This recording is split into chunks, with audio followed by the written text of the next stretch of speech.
পুরো দুনিয়ার মধ্যে আজকে আমরা দেখতে পাই যে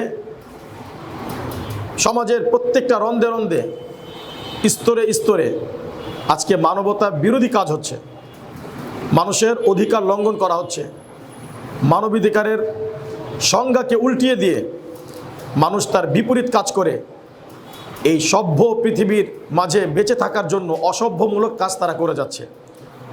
আমরা যদি দেখি যে আল্লাহ রাব্বুল আলামিন নবীকে দুনিয়াতে পাঠাইছেন সব ক্ষেত্রে মানবাধিকার প্রতিষ্ঠা করার জন্য। আমরা গত কয়েকদিন আগে ভাটারা থানা কর্তৃক আয়োজিত আমরা একটা প্রোগ্রামের মধ্যে বলেছিলাম, মানবাধিকার হচ্ছে, মানুষের অধিকার হচ্ছে এটা প্রত্যেকটা মানুষ নিজ নিজ জায়গা থেকে, স্বকীয়তা, নিজের অস্তিত্বের জায়গা থেকে যে জিনিসগুলো মানুষ পাওয়ার অধিকার রাখে সেগুলোকে কোনো বৈষম্যহীনতা ব্যতীতে, মানে বৈষম্য ছাড়াই মানুষ তার নির্দিষ্ট অধিকারগুলোকে পাওয়াই হচ্ছে মানবাধিকার। সেই জায়গা থেকে নবীজি যখন দুধ খান, তার দুধ মা হালিমার কাছে যখন তিনি থাকেন তখনও তিনি মানবাধিকার এবং সমাজের মাঝে মানুষ তার অধিকার যেন ফিরে পায় তার উত্তম উজ্জ্বল দৃষ্টান্ত নবীজি দেখিয়েছিলেন। তিনি যেই স্তনে দুধ পান করতেন একটা স্তন নিজের জন্য রেখে নির্দিষ্ট করেছিলেন হালিমাতু সাদিয়ার, আর আরেকটা স্তন তার দুধভাই হযরত আব্দুল্লাহর জন্য রেখে দিয়েছিলেন। কিন্তু তিনি, আমরা যেমন স্বাভাবিকভাবে আমাদের বাচ্চাদেরকে দেখি বা আমরা দেখেছি মার দুধ পান করে একটা থেকে আরেকটা, সে মনে করে তার মার স্তন তার জন্য আল্লাহ রাব্বুল আলামিন রিজিকের ব্যবস্থা করেছেন। নবীজি সেই সময়ও তার রেজাই ভাই দুধ ভাইয়ের জন্য আরেকটা স্তন রেখে দেওয়া, সেখান থেকে দুধ পান না করা, এটাই মানব সভ্যতা, মানব জাতিকে। তাই তিনি একটা দৃষ্টান্ত এবং মেসেজ দিয়েছেন যে নবী যখন দুধ পান করেন, আরবিতে যাকে বলা রজিয়া, এমতো অবস্থায়ও নবীজি পৃথিবীর ইতিহাসে মানুষকে একটা মানবাধিকারের শিক্ষা নবী মানুষকে দেওয়ার চেষ্টা করেছেন, দিয়েছেন। তো সেই জায়গা থেকে ৬৩ বছর জিন্দিগির মধ্যে প্রতিটা পরতে পরতে নবী এমন অনেকগুলো সেক্টরের মধ্যে মানবাধিকারের উজ্জ্বল দৃষ্টান্ত নবীজি রেখেছেন। যেমন পুরো দুনিয়ার মধ্যে আমরা জানি, হাদিস শরীফের মধ্যে একটা শব্দ আছে, আসাদুল বালা আল আম্বিয়া সুম্মাল আমসাল সুম্মাল আমসাল বা ফাল আমসাল। দুনিয়ার মধ্যে সবচাইতে বেশি বালা মুসিবত, দুঃখ কষ্ট নবীদেরকে আল্লাহ তাআলা দিয়েছেন তাদের ঈমানকে পরীক্ষা করার জন্য। এই জন্য হযরত ইব্রাহিম আলাইহিসসালাতু ওয়াসসালামের পরীক্ষাটাও বেশি হয়েছে, মুসা আলাইহিসসালামের বেশি হয়েছে, ঈসা আলাইহিসসালামের বেশি হয়েছে। আমরা কয়জন নবীর নাম জানি? কিতাবে লেখা ১ লক্ষ বা মতান্তরে ২,২৫,০০০ নবী রাসূলুল্লাহ পাঠাইছেন। একেবারে কোরআনে কয়েকজন নবীর নাম একসাথে আছে ১৭ থেকে ২১ জনের মতন। অথবা আমরা আলাপ আলোচনা শুনি বা করি, কয়েকজন নবীর নাম বলতে পারি, কিন্তু লক্ষাধিক এই নবীগুলো তারা নির্দিষ্ট সময় নির্দিষ্ট একটা কিতাব নিয়ে নির্দিষ্ট কওমের প্রতি নাজিল হয়েছিলেন এবং তারা তাদের সেই ধর্মকে মানুষের মাঝে শিক্ষা দেওয়ার জন্য, আল্লাহর বিধানগুলোকে প্রতিষ্ঠা করার জন্য তারা যেই পরিমাণ কষ্ট, ক্লেশ এবং নির্যাতনকে নিজেদের জন্য এটা নিজেরা স্বীকার করেছে, স্বীকার হয়েছেন, নির্যাতনের স্টিম রুলারে নিষ্পেষিত হয়েছেন পৃথিবীর ইতিহাসে। সেই সমস্ত নবী পরবর্তী সময় তাদের সাহাবী বা হাওয়ারিয়িনদের দৃষ্টান্ত আজও এই পৃথিবীর মানুষ দেখাতে পারবে না। এই জন্য হাদিসের ওই আলোকে যদি বলি, মানুষের ঈমানের তাকত আর শক্তি, কুওয়াত, ঈমানের কোয়ালিটি যার যত বেশি, এই পুরো পৃথিবীর মধ্যে বেদিন আর গায়রে মুসলিমদের বা নিজেদের মুসলিমদের বিরোধীদের পক্ষ থেকে তাদের কষ্ট নির্যাতনটা তত বেশি হবে। আমাদের নবী যখন প্রথম নবুয়ত লাভ করেন, প্রায় ৩ বছর গোপনে তিনি ইসলাম ধর্মের দাওয়াত দিয়েছিলেন। সেখানে ৫০ অধিক যখন মানুষ মুসলমান হয়েছে, আল্লাহ রাব্বুল আলামিন তখন তাদেরকে আদেশ করেছিলেন, তুমি তোমার কাছের মানুষগুলোকে এই দাওয়াতটা দাও, ও আনজির আশিরাতাকাল আকরাবিন। এবার নবী যখন দিতে গেলেন, তার আত্মীয় স্বজন, তার চাচারা, তার ভাইয়েরা, তার গোত্রের মানুষগুলো তার শত্রু হয়ে গেল। একটা পর্যায়ে এমন হলো, তারা দারুন নাদওয়ার মধ্যে পরামর্শে বসলো যে মুহাম্মদকে কী করবে। কেউ বলে হত্যা করবে, কেউ বলবে দেশান্তর করবে। একটা ফয়সালা হয়ে গেল, তাকে হত্যা করবে। হত্যার জন্য বিভিন্ন পদ্ধতি তারা অবলম্বন করলো, আল্লাহ বাঁচিয়ে দিয়েছেন।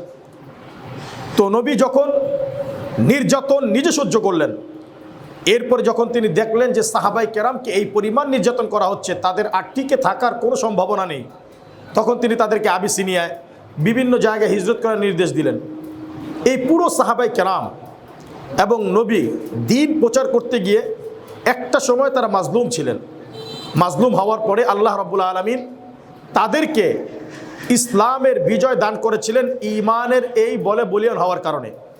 নবী যখন মক্কা বিজয় করলেন, ফাতহে মক্কা হলো, মক্কা বিজয়ের পরে নবী কাবা ঘরে এসে তিনি স্বাভাবিকভাবে সাধারণ ক্ষমা ঘোষণা করলেন।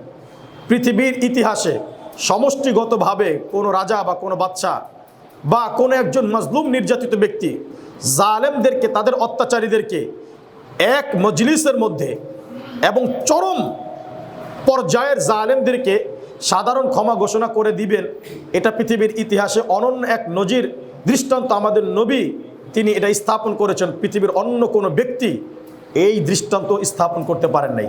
সাধারণভাবে সবাইকে ক্ষমা ঘোষণা করেছেন, তবে কয়েকজন ব্যতীত যারা চরমভাবে, যাদের শাস্তি পাওয়াটা একেবারে ফরজ ছিল, তাদের কয়েকজনের নাম কাবা শরীফে লটকানো ছাড়া বাকি সবাইকে আল্লাহ রসুল ক্ষমা করে দিয়েছিলেন। ইসলাম এটাই শিক্ষা দেয়, নববী আদর্শ এটাই, যে তুমি যদি মাজলুম হও, ফামান আফা ও আসলাহা ফাজরুহু আলাল্লাহ, যদি কেউ ক্ষমা করে দেয়, সন্ধি করে দেয়, সমঝোতা করে নেয়, তার প্রতিদান আল্লাহ রাব্বুল আলামিনের পক্ষ থেকে আছে।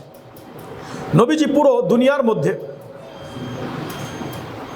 মানবাধিকারকে প্রতিষ্ঠা করার জন্য সমাজের রন্ধে রন্ধে মানুষ যেন মানব অধিকারকে ক্ষুণ্ণ না করে, একজন মানুষ আরেকজনের পক্ষ থেকে যেই যেই সেক্টরের মধ্যে অধিকার পাওয়ার যোগ্যতা রাখে, অধিকার রাখে, সেই অধিকারগুলো যেন প্রতিষ্ঠা হয়, এই জন্য নবীজি কাজ করে গিয়েছেন। মোটা দাগে প্রায় 8টা বিষয়ে আমরা যদি কিতাব বা কোরআন হাদিস সুন্নাহ এবং ফিকহার কিতাবগুলোতে দেখি, বা নবীর জীবন নিয়ে আলোচনা হয়েছে এমন যারা ঐতিহাসিক এবং ইতিহাসবিদ আলোচনা করেছেন, মোটা দাগে তারা 8টা বিষয় সম্পর্কে আলোচনা করেছেন, যে এই 8 সেক্টরের মধ্যে নবীজি বলে গিয়েছেন যদি মানুষ এই জায়গাগুলোতে মানবাধিকারকে প্রতিষ্ঠা করতে পারে, তাহলে সমাজের কোনো মানুষ মানবাধিকার লঙ্ঘন করবে না।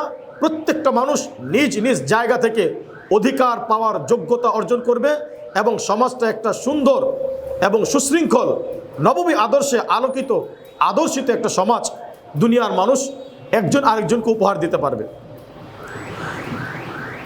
আমাদের নবী যেই বিষয়গুলোর মধ্যে মানবাধিকারের ধারণা এবং মানবাধিকার প্রতিষ্ঠা করার জন্য বলেছেন, তার মধ্যে একটি বিশেষ হচ্ছে যে সব মানুষের সম অধিকার, ধনী গরিব, সাদা কালো, শ্বেতাঙ্গ কৃষ্ণাঙ্গ, মুসলিম গায়রে মুসলিম, সব মানুষের ব্যাপারে সম অধিকারের বিষয় নবী বলেছেন। এটা যদি আমরা দেখতে চাই তাহলে দেখব বিদায় হজের সময় নবী বলেছিলেন যে তোমরা আজকে যারা উপস্থিত অনুপস্থিতদেরকে বলে দিও তোমাদের জান, তোমাদের মাল, এক ভাইয়ের জান মাল আরেকজনের কাছে সম্মানিত।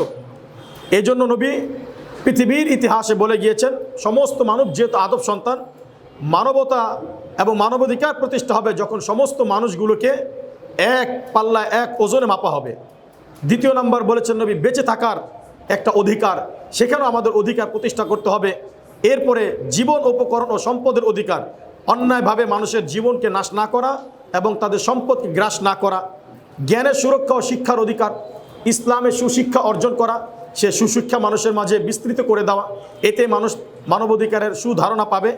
বংশ পবিত্রতা ও সম্মান সুরক্ষার অধিকার, নবীজি মানুষকে তার ব্যক্তি থেকে নিয়ে তার পারিবারিক বিষয় পর্যন্ত কটাক্ষ না করে মানুষকে সুন্দরভাবে তাদের সাথে হোসনে মুআমালা, হোসনে আচরণ তাদেরকে করার জন্য নবীজি এটা শিক্ষা দিয়েছেন।